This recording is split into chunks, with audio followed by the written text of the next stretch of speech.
بسم اللہ الرحمن الرحیم۔ السلام علیکم۔ ان دنوں ڈیرہ غازی خان میں میری نئی نئی پوسٹنگ ہوئی تھی۔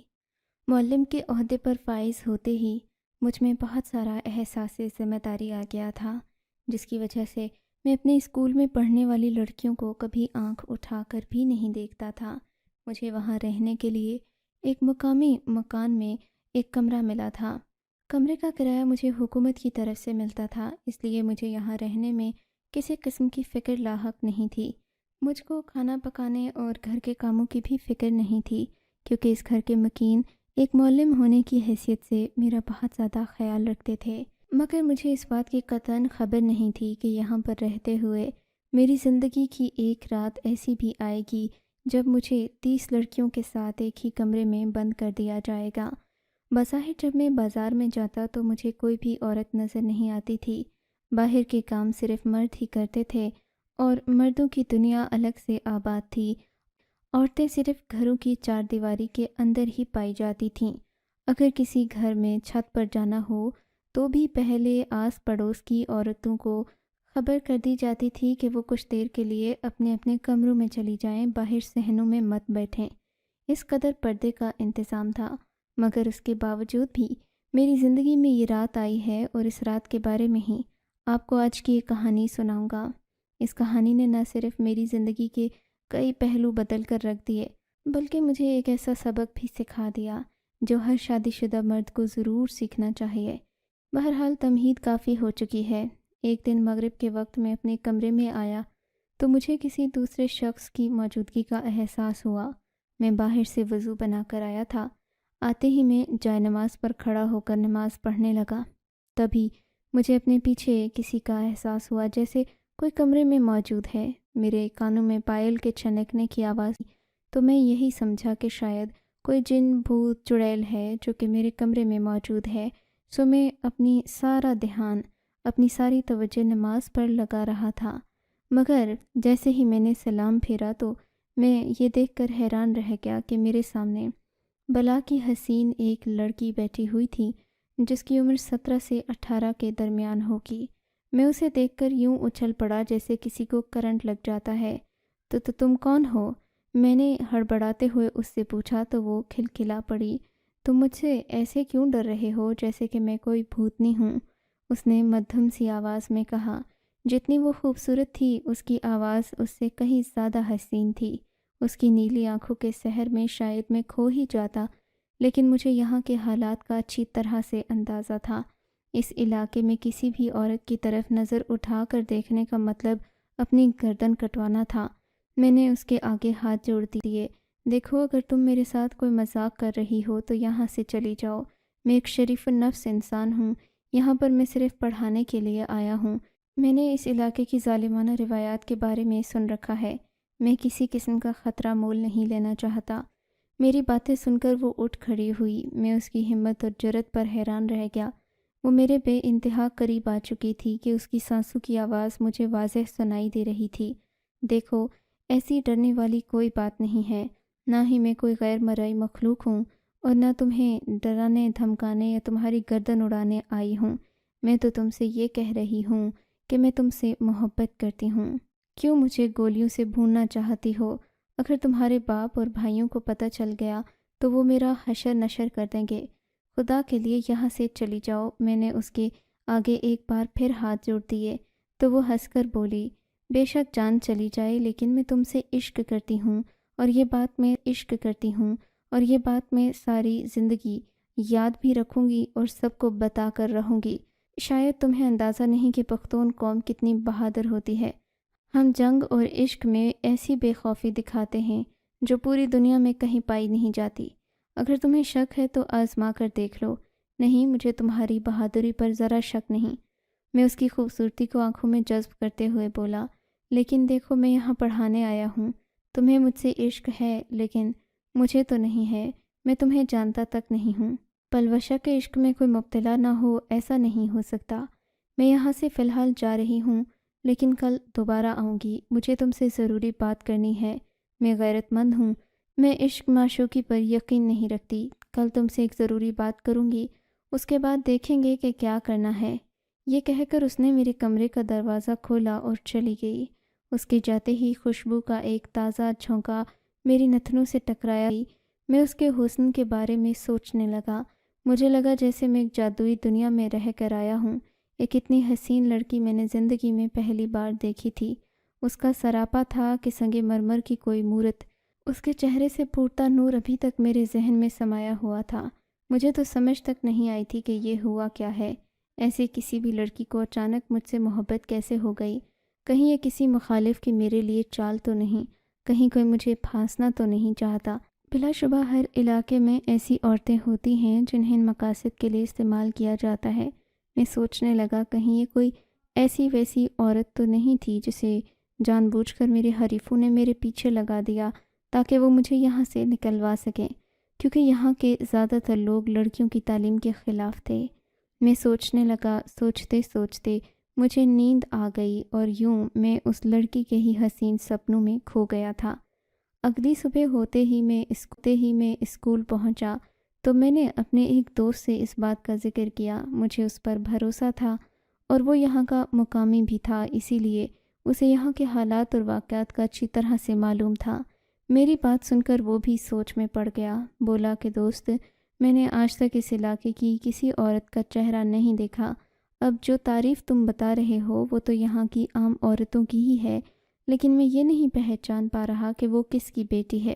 اگر اس کے باپ کا نام پتہ چل جائے تو میں تمہیں ساری بات بتا سکتا ہوں کہ یہ تمہارے حریفوں کی چال ہے یا وہ لڑکی واقعی تم سے عشق کرتی ہے۔ ویسے لڑکیاں اتنی بے باک ہوتی تو نہیں ہیں کہ یوں رات کے وقت کسی کے بھی کمرے میں گھس جائیں اور اس سے اظہار عشق کریں۔ تم جب کل وہ آئے تو اس سے اس کے باپ کا نام ضرور پوچھ لینا، پھر تم مجھے بتانا تو میں تمہیں ساری بات صاف صاف سمجھا دوں گا۔ اگر اس نے کوئی خاطر خواہ نام نہیں لیا تو اس کا مطلب یہی ہوگا کہ وہ کسی کی باپ کی بیٹی نہیں ہے، بلکہ تم سمجھ گئے ہو نا، وہ کہیں باہر سے آئی ہوگی۔ یہاں کی مقامی عورتیں اتنی بے باک نہیں ہیں میرے دوست، اور اگر وہ باہر سے بھی آئی ہے تو اس کا پتہ لگانا ضروری ہے۔ ہو سکتا ہے وہ یہاں بے حیائی پھیلا رہی ہو۔ تم مجھے کل اس سے اس کے باپ کا نام پوچھ کر بتانا، اور اگر بات زیادہ آگے بڑھی تو پھر میں کسی نہ کسی بڑے کو اعتماد میں لے کر پوری کہانی بتا دوں گا۔ میں نے اپنے دوست کو ایسا کرنے سے منع کر دیا کیونکہ مجھے ابھی بھی یقین تھا کہ ہو سکتا ہے وہ لڑکی مجھ سے واقعی میں سچی محبت کرتی ہو۔ میری خاموشی دیکھ کر میرے دوست نے اپنی انگلی ہوا میں لہرا کر مجھے اس بات سے خبردار کیا کہ میں لڑکیوں کے عشق سے دور رہوں، کیونکہ اگر میں نے یہاں پر ایسا کرنے کی کوشش کی تو میرے چیتھڑے اڑا دیے جائیں گے۔ اس بات نے مجھے ڈرا دیا تھا۔ میں دل میں سوچنے لگا کہ شاید وہ لڑکی دوبارہ میرے کمرے تک نہیں آئے گی۔ سوچتا چھٹی کے بعد جب میں گھر پہنچا تو یہ دیکھ کر حیران رہ گیا کہ کمرے کے دروازے کے باہر کھانا رکھا ہوا تھا اور اس کے باہر ایک خوبصورت چنری لپٹی ہوئی تھی۔ میں سمجھ گیا کہ وہی آئی تھی۔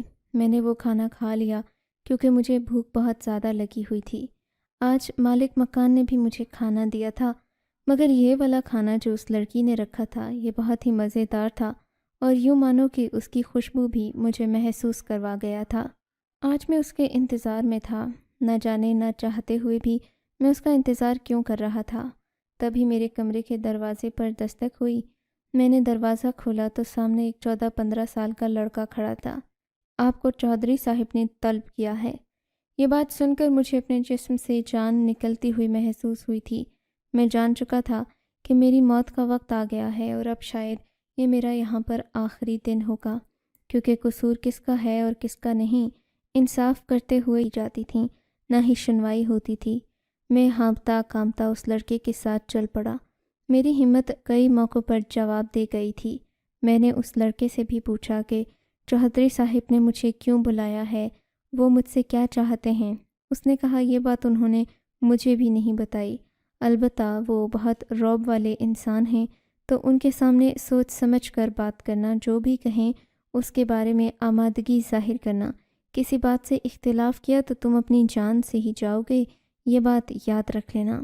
اس لڑکے کی باتیں سن کر میں بہت زیادہ ڈر گیا تھا، اسی وجہ سے میں چپ چاپ اس کے ساتھ چل پڑا۔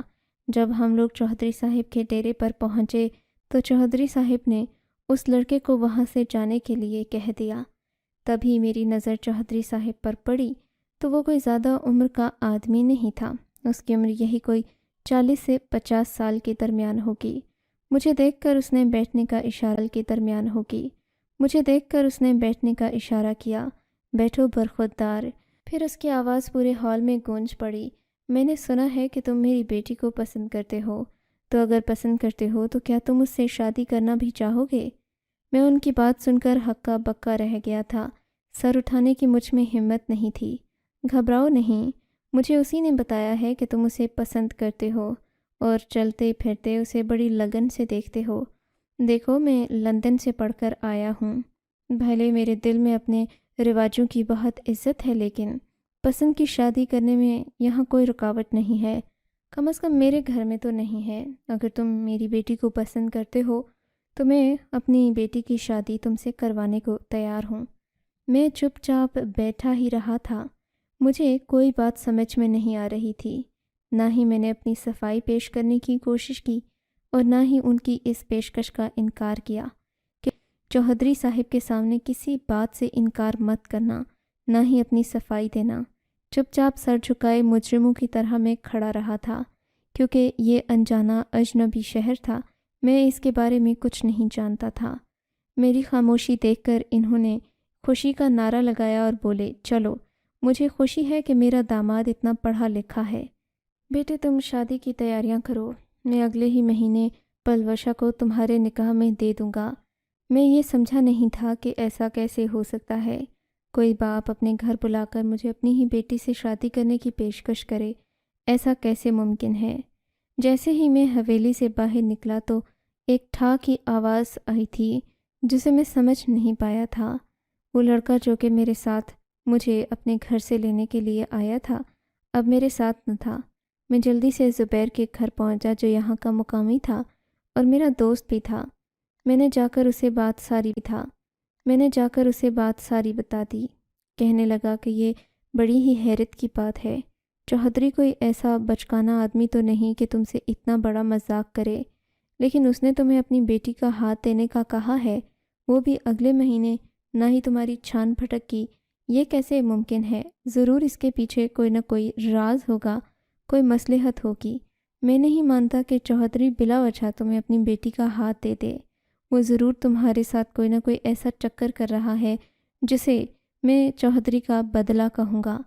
یہ نہیں ہو سکتا کہ وہ سیدھے سبھاؤ اپنی بیٹی کا ہاتھ ایسے ہی راہ چلتے کسی نوجوان کے ہاتھ میں دے دے، جبکہ وہ یہ بھی سمجھتا ہے کہ تم کالج میں آتے جاتے اسے چھیڑتے اور تنگ کرتے ہو۔ ہونا تو یہ چاہیے تھا وہ گھر بلا کر تمہاری ٹانگیں توڑ دیتا، آنکھیں پھوڑ دیتا، لیکن اس نے تمہیں یہ کہہ دیا کہ میری بیٹی سے شادی کرو۔ ضرور اس میں کوئی نہ کوئی شک والی ہی بات ہے۔ یہ سن کر میں بہت زیادہ ڈر گیا تھا۔ میں اپنی امی ابا کا اکلوتا بیٹا تھا۔ میں نے سوچ لیا کہ جو بھی ہوا اس کا اثر میرے ماں باپ پر ضرور پڑے گا، تو میں جا کر چودھری صاحب سے معافی مانگ لوں گا تاکہ انہیں میرے بارے میں جو بھی غلط فہمی ہے وہ دور ہو جائے۔ لیکن ایسا کرنا بھی خطرناک تھا۔ وہ یہی کہتے کہ میں ان کی بیٹی پر الزام لگا رہا ہوں۔ بالآخر 1 مہینے کا وقت مجھے دیا گیا اور کہا گیا کہ اگلے ہی مہینے میری شادی ہے۔ اس بات کو سمجھنا میرے لیے ناممکن تھا۔ میں ڈر بھی رہا تھا۔ پہلے تو مجھے لگا کہ چودھری صاحب نے شاید میرے ساتھ مذاق کیا ہے، لیکن 15 دن گزرے تو 2-3 لڑکے میرے لیے کپڑوں کا ناپ لینے آ گئے۔ مجھ سے بولے کہ ہمیں چودھری صاحب نے آپ کا ناپ لینے بھیجا ہے۔ تب مجھے یقین آ گیا کہ واقعی چودھری صاحب اپنی بیٹی کا رشتہ مجھے دینا چاہتے ہیں اور شاید میری شرافت سے متاثر ہو گئے ہیں، مگر میں یہ نہیں جانتا تھا کہ میرے اوپر ابھی کے مطابق میں گھر آیا تو مجھے اپنے پیچھے کسی کی موجودگی کا احساس ہوا۔ یہ بالکل ویسا ہی احساس تھا جب پہلی بار پلوشا میرے کمرے میں آئی تھی اور آ کر مجھ سے اس نے اظہار عشق کیا تھا۔ میرے کان کھڑے ہو گئے، دل کی دھڑکنیں جیسے بے ترتیب سے انداز میں دھڑکنے لگیں۔ میں پلوشا کے لمس کا انتظار کر رہا تھا۔ میں تو اسی کو سوچ رہا تھا، مگر اس سے پہلے کہ وہ اپنا نام مجھے بتاتی یا میں پیچھے مڑ کر اس کا نام پکارتا، ایک بڑا بھاری سا ہاتھ میرے کندھے پر پڑا۔ میں یہ دیکھ کر حیران رہ گیا کہ وہ پلوشا نہیں بلکہ کوئی اور عورت تھی۔ پہلے تو مجھے کسی مرد کا گمان ہوا کہ شاید کوئی آدمی ہے جو میرے کمرے میں آ گیا ہے، اور مجھے سبق سکھانا چاہتا ہے یا میری جان لینا چاہتا ہے۔ مگر میری یہ بات غلط ثابت ہوئی تھی۔ جب میں نے پیچھے مڑ کر دیکھا تو وہ ایک عام عورت تھی جو میرے پیچھے کھڑی مسکرا رہی تھی۔ میں نے اپنی نظریں جھکا لی تھیں۔ میں سمجھا نہیں آپ کون ہیں۔ میری بات سننا تھا کہ وہ مسکرا پڑی۔ ارے تم نہیں جانتے کہ میں کون ہوں؟ میں تو یہاں تمہاری خدمت خاطر کے لیے آئی ہوں، اور آج رات کو ہم سب یہیں پر رہیں گے۔ اتنا کہہ کر اس عورت نے اپنا ہاتھ ہوا میں لہرایا تو دروازہ کھل گیا۔ دروازہ کھولنے والی کوئی اور نہیں، ایک جوان حسین لڑکی تھی۔ میں یہ دیکھ کر مزید پریشان ہو گیا تھا۔ اب تو مجھے اپنی موت یقینی نظر آ رہی تھی۔ کہیں یہ لوگ مجھے عورتوں کی ہاتھوں مروانے تو نہیں لگے؟ کہیں میری موت کی منصوبہ بندی تو نہیں کی گئی؟ یہ سوچ ہی مجھے ڈرا دینے والی تھی۔ لیکن اب کی بار مجھے غصہ آ رہا تھا۔ آخر میرا قصور ہی کیا تھا کہ مجھ پر طرح طرح کے حربے آزمائے جا رہے تھے۔ میں فوراً اس جگہ سے نکلنے کے لیے اٹھ کھڑا ہوا۔ میرے چہرے پر غصہ تھا۔ میں نے کہا کہ یہ کیا طریقہ ہے؟ جب بھی دیکھو مجھ پر ہر طرح کے نئے حربے آزمائے جاتے ہیں۔ میں یہاں پر تدریس کے فرائض سر انجام دینے آیا ہوں۔ اتنی ساری عورتوں کا میرے کمرے میں کیا کام ہے؟ آپ لوگ یہاں سے چلے جائیں۔ میں نے گرجدار آواز میں اس عورت سے کہا تو اس نے صاف انکار کر دیا۔ نہیں وقاص میاں، ہم تو آج آپ کے کمرے سے نہیں جائیں گے۔ آج کیا، ہم لوگ 3 راتیں یہیں پر رہیں گے۔